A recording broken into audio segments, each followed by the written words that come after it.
Yu-Gi-Oh! Is a game that at some point in time, we duelists all simply played to have fun and because we enjoyed it. That fun and enjoyment could have come in many different forms, such as a thrilling competitive duel where victory was the ultimate glory, maybe trying new theories and concepts to test your limits, or just playing with friends who you like hanging out with. But sometimes that fun comes in the cruel, albeit hilarious form of trolling, where you're not really taking a duel very seriously and you're often just messing around with your opponent rather than actually trying to win. It's something I personally do from time to time, and when you do it right, as stated earlier, it's pretty hilarious. Now we can all think of funny ways and decks to troll within Yu-Gi-Oh, but in this video I'm gonna tell you the little known true story of two duelists who took trolling to the highest level we've ever seen in the history of this game, and how Konami actually changed the rules of the game because of it. Before I dive into this short story, I would like to note that there are a few to this day who are skeptical. Some claim that these events never took place, others say that this actually happened at a Magic the Gathering event.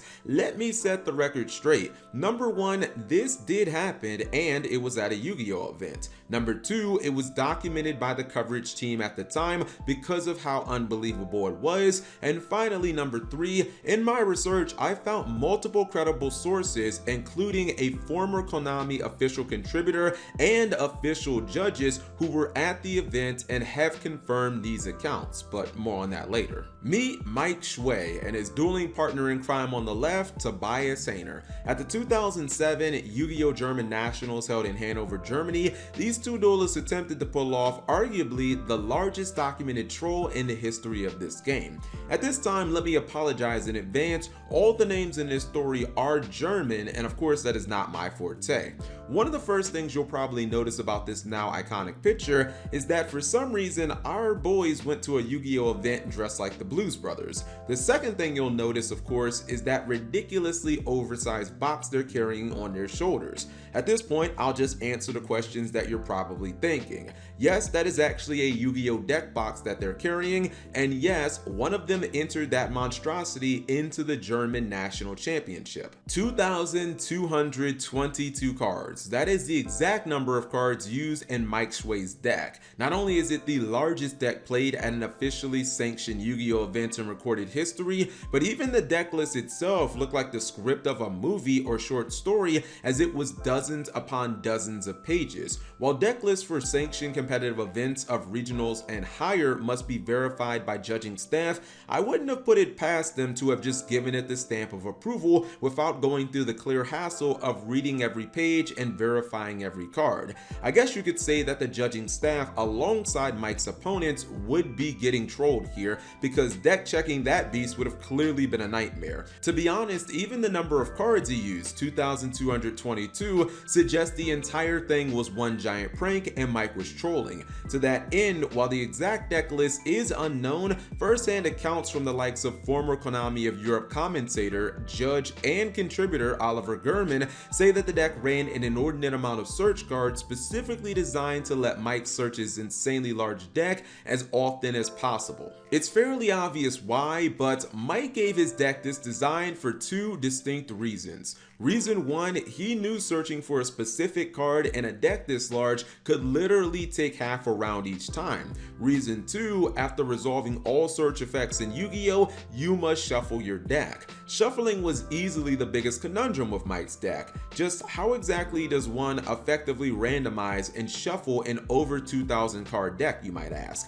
If you don't have 1,000 hands like Senju, it seems physically impossible. Maybe you could break the deck down into many smaller pieces, shuffle those pieces, and then reassemble the deck in a random order, but doing this would be incredibly troublesome, as if those pieces were 40 cards each, the deck size minimum, you'd essentially be shuffling 55 times the normal, and that doesn't even count cutting the deck. For those reasons and more, it could have easily been argued that dueling against Mike's deck was far worse than playing against a dedicated first turn kill strategy. At least with those decks, you knew your opponent was actively trying to win rather than just pointlessly wasting time in hopes of a draw, or maybe you just getting bored and conceding the duel altogether. There was also the factor of when facing down an FTK, you knew you'd have the ability to side deck or go first to try to counter them. However, those weren't applicable with Mike's deck, as as its innate construct was designed to exploit the dueling time limits, and there were no cards to counter that. You might be wondering just how a strategy this annoying and downright degenerate was allowed. Why even let him enter the tournament to begin with? And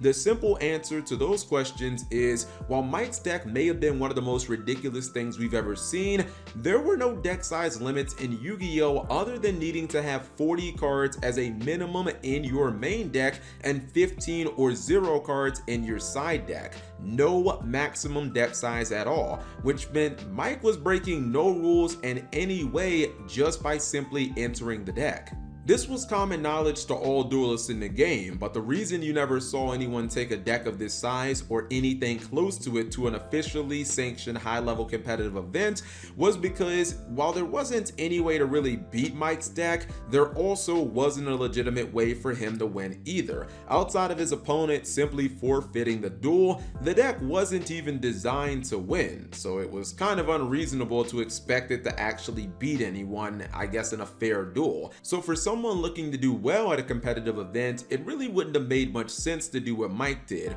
But this is where we get into some of the little known facts about Mike's Sway and some of his possible alternative purposes for the deck. This is what the German national coverage team wrote about Mike's deck in a feature during the event. Quote, "I thought I was going to be extreme when I played 149 cards in the Fusion deck in the 05 World Cup, but today we have 2 players who beat that ridiculous number by more than 10 times. However, as you may have noticed with a quick rollover, this is not about the Fusion deck, but a main deck. Yes, here at the German Championship, there is a deck of more than 2,000 cards, 2,222 to be precise. How does that work? Not at all. And that's what it's all about. It's nothing more than a gag." Close quote.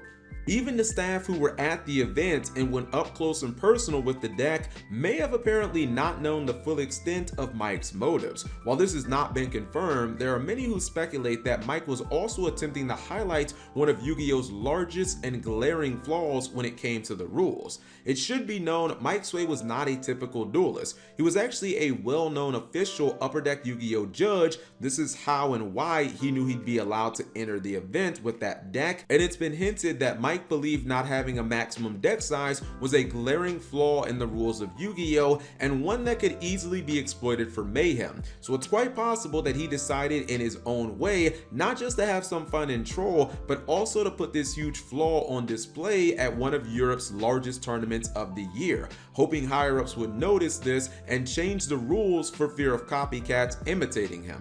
In the end, I think you could consider his performance a success. Less than 1 year after the 2007 German Nationals, with the start of 5Ds, the first master rules were implemented into the OCG in March 2008. With these rules, Konami capped the main deck size at 60 cards. This change would soon come to the TCG as well and ensured no duelist would ever be able to copy Mike's performance. As for his performance in the actual tournament, even the coverage team wondered how his monster deck, as they called it, would ultimately fare. They made the prediction of a 0-7 Swiss finish. Sadly for us, but fortunately for everyone attending the event, we'll never know what Mike's final record could have been because he was disqualified from the tournament after the conclusion of round 2. As fate would have it, former Konami of Europe contributor, commentator, and official head judge Oliver Gurman was actually in attendance on that day as a judge. He brought Mike's deck to the attention of the head judge, who deemed it impossible to properly shuffle Mike's deck in a reasonable amount of time and politely asked Mike to drop from the tournament, who graciously complied.